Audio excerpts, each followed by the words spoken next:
Salut, j'espère que tu vas bien. Alors aujourd'hui dans cette vidéo, on va parler argent et je pense que c'est un sujet très important quand on se lance, quand on veut lancer un business. Donc si tu regardes cette vidéo, c'est probablement que tu as envie de lancer ta marque de vêtements, de bijoux, ça peut être une marque de mobilier, une marque de doudou pour enfants, bref, tu as envie de lancer ta marque, mais tu te poses cette question que tout le monde se pose à un moment donné, c'est comment je fais pour financer ma marque, comment je fais pour financer mon projet et pour pouvoir le concrétiser. C'est une question de base. L'argent, si tu veux entreprendre, c'est forcément à un moment donné une question qui revient et tu te dis comment je peux faire. Donc dans cette vidéo qui est la deuxième d'une série que j'avais démarrée, eh bien je vais te parler d'une nouvelle façon, d'une autre façon de financer ta marque, et reste bien jusqu'à la fin parce qu'à la fin je vais te parler d'un mode de financement auquel très peu de personnes pensent, vraiment, auquel très peu d'entrepreneurs pensent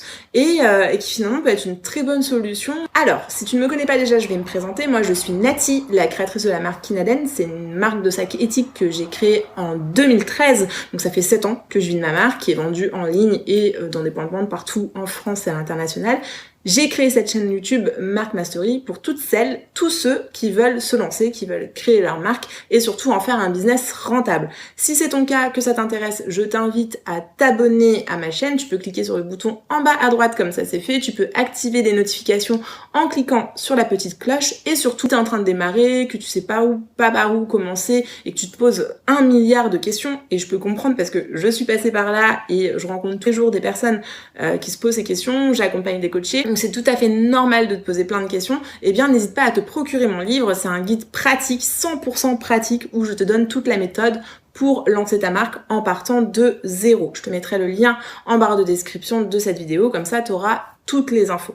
Alors, comment financer ta marque? J'ai fait une première vidéo, je t'en parlais tout à l'heure dans l'intro, je te parlais du crowdfunding, le financement participatif. Aujourd'hui dans cette vidéo, je vais te parler du love money, ou l'argent de l'amour si tu veux. C'est un autre moyen de financer ta marque auquel tu pourrais penser et qui pourrait te servir. Donc en fait le love money, on peut aussi l'appeler les 3 F, tu vois, les friends, family, fools, donc les amis, la famille et les passionnés. L'idée c'est vraiment d'aller chercher du financement auprès de ton premier cercle, donc ton premier cercle affectif, ou de ton deuxième cercle, mais qui partage les mêmes valeurs que toi, ou la même passion que toi. Donc on est sur du premier ou de deuxième cercle, et donc on est vraiment sur du love money, c'est-à-dire que c'est des personnes qui sont prêtes à investir, des personnes qui te connaissent, qui partagent quelque chose en commun avec toi, et qui vont être prêts finalement à investir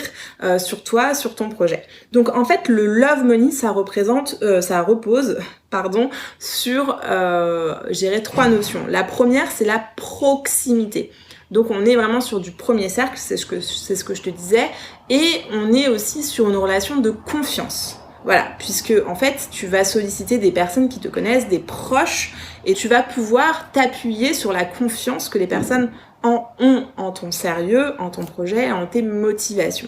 Donc ça c'est le deuxième pilier du love money. Le troisième pilier c'est la bienveillance, parce que du coup, puisque ce sont des personnes qui te connaissent, c'est des personnes qui vont vouloir te soutenir, avoir envie de te donner de la force dans ton projet, qui vont te donner finalement de la confiance en toi, parce que tu vas les convaincre, parce qu'ils auront confiance en toi, donc toi tu auras encore plus confiance en toi. Donc vraiment les 3 piliers du love money, c'est ça, c'est la proximité, la confiance et la bienveillance. Donc une fois que tu as compris ça, tu vois qu'on n'est pas dans une relation purement mercantile ou purement monétaire. Tu as plusieurs façons d'activer finalement le love money. Tu peux être sur du don, c'est-à-dire les gens, en gros, ta maman, ta belle-maman, ta meilleure amie, ton cousin, eh bien, et te dit ok, moi je te donne tant d'argent et finalement j'attends rien en retour. Alors ça c'est quelque chose que tu peux effectivement tu peux le présenter comme ça, sauf que à partir du moment où tu es dans une relation de business, que toi tu montes un business, c'est quand même pour gagner de l'argent, c'est pour gagner ta vie, tu vois, c'est pour prospérer, pour vivre de ta passion.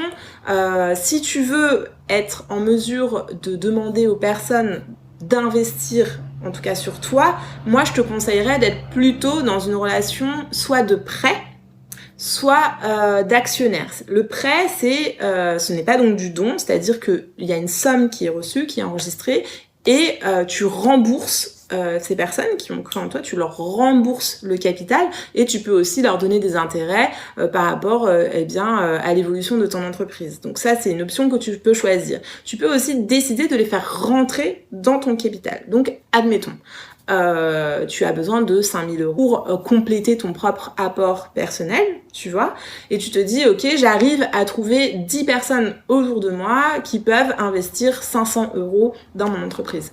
Ces personnes, tu peux très bien en faire des actionnaires, ce qui veut dire que finalement, si ton entreprise fonctionne, si ton entreprise génère des bénéfices, eh bien, ils en tireront aussi un profit. Moi, je trouve que c'est la façon finalement la plus équitable, la plus juste de mettre en place du love money, parce que les personnes autour de toi, elles te font confiance, d'accord ? Elles investissent des économies pour toi, elles te donnent un coup de pouce, donc je pense que c'est normal finalement de les rétribuer. Après, si tu as des proches très très proches de toi qui sont prêts à investir et à te faire du don, c'est très bien aussi. Mais c'est aussi un argument finalement pour les convaincre, parce que il faut pas oublier que tu es dans une relation de business, que tu veux monter un business.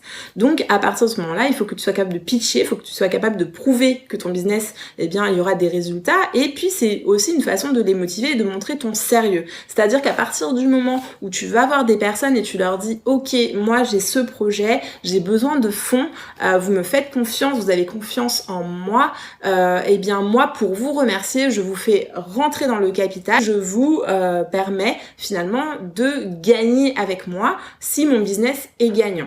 La notion de proximité, de confiance et de bienveillance joue en ta faveur, c'est que ce sont des personnes qui sont prêtes à prendre le risque avec toi parce qu'elles croient en toi, et finalement ça ne leur posera pas un problème si jamais elles perdaient leurs fonds, puisque finalement elles font partie de l'aventure avec toi. Donc c'est vraiment quelque chose que tu peux prendre en considération. Je pense vraiment que de faire rentrer les personnes à qui tu demandes du love money, de leur dire ok, je vous fais rentrer dans mon entreprise, c'est quelque chose qui prouve ton sérieux, que tu as confiance dans ton entreprise, dans ton business, et surtout c'est une façon de les remercier de participer, de te donner ce coup de pouce qui te permettra, toi, d'aller plus loin. Alors, je te l'avais promis en début de vidéo, il existe une autre façon de récupérer du love money, c'est-à-dire du financement par des passionnés. Cette fois, on n'est pas dans la sphère friends and family, amis et famille, mais plutôt des fools, les 3 F dont je te parlais au début de la vidéo. Il y a très peu de personnes qui y pensent, en fait, alors que c'est totalement à ta portée. Si t'as un projet, qui a du sens, si t'as un projet qui est peut-être dans le solidaire, dans l'éthique, ou simplement t'as un projet qui est lié à une passion. Alors, c'est quoi ce mode de financement ? C'est tout simplement de faire appel, d'aller solliciter du financement auprès de clubs d'investisseurs. C'est quoi un club d'investisseurs ? C'est des groupements de personnes qui ont de l'épargne, qui ont des économies et qui ne veulent pas placer cet argent dans des banques, mais qui préfèrent les investir dans des projets. Tu as plein de clubs d'investisseurs, tu peux les trouver sur internet, à toi de faire tes recherches, mais finalement tu as des investisseurs et c'est pas forcément des personnes qui sont richissimes, je parle pas de mécénat, je parle pas de business angel, etc. C'est vraiment des groupements de personnes qui ont un peu d'économie et qui ont envie de contribuer, qui ont envie de mettre ces économies au service, au profit de création de valeur avec des entreprises à taille humaine. Donc par exemple, tu vas avoir dans ces clubs entre 50, 100 personnes, voire peut-être plus, ou des fois même moins. Et puis en fait, ces personnes vont mettre chacune une enveloppe, et donc le groupement en fait va rentrer dans ta société, va devenir actionnaire et t'apporter un peu de capital. Alors un peu, beaucoup, ça dépend de ce que tu demandes. Donc la façon de récupérer, ou en tout cas la façon de les sensibiliser, la façon de les séduire et de les convaincre, c'est exactement comme quand tu vas voir une banque, c'est-à-dire que tu vas pitcher ton projet, tu vas défendre tes idées, tes valeurs, et tu vas devoir prouver que oui, tu es quelqu'un de sérieux et que oui, ils peuvent te faire confiance et puis ils peuvent investir sur toi. Là, la différence avec ta famille et tes amis, ce sont des personnes qui ont clairement conscience qu'elles investissent. Donc ce sont des personnes qui savent qu'elles peuvent gagner ou qu'elles peuvent perdre. Leur objectif c'est de gagner, mais on est vraiment dans une logique d'investissement. Et on n'est pas sur une logique purement bancaire, d'accord? Donc on n'est pas sur du prêt, on est sur de l'actionnariat. Donc ce groupement devient finalement ton partenaire et peut te demander aussi des comptes sur ta gestion, sur la façon dont ton business évolue. Et ça peut être intéressant pour toi parce que du coup tu n'es pas seul, d'autres personnes qui peuvent te donner leur avis, avec qui tu peux échanger, et ça peut être quelque chose qui t'encourage et te motive aussi dans le lancement de ton business. Donc vraiment, les clubs d'investisseurs, c'est quelque chose que tu peux explorer, c'est quelque chose auquel tu peux réfléchir, parce que c'est un levier qui est très peu utilisé, mais qui peut vraiment venir compléter ton capital de départ et t'aider à lancer ta marque. Voilà, je ne sais pas si tu connaissais cette option, n'hésite pas à me le dire en commentaire. Encore une fois, si tu commences à réfléchir, à lancer ta marque et que tu ne sais pas par où commencer, n'hésite vraiment pas à te procurer mon livre. C'est un guide 100% pratique de pas à pas en partant de zéro. L'idée c'est vraiment que ce soit un outil pour toi, donc je te mets le lien en barre de description. Si tu as des questions, n'hésite pas à les poser en commentaire, je te répondrai avec plaisir et je te dis à la prochaine vidéo. Salut!